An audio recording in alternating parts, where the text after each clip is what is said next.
personaggio della mamma, perché mi aveva colpito, perché tu alcuni personaggi li descrivi in maniera abbastanza accurata,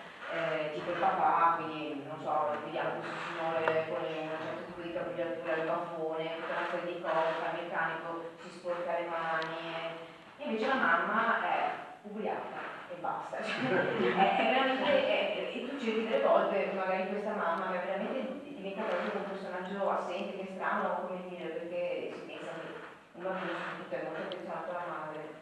Come mai questa scelta di renderla così quasi inesistente questa figura? Perché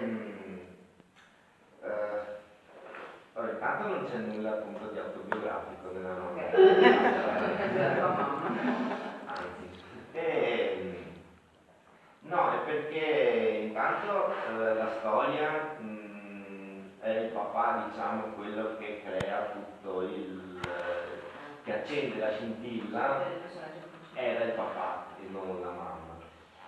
E poi, siccome Nando è un bambino molto autosufficiente, che ha capito, cioè lui si muove da solo per la città, non ha paura di andare in giro,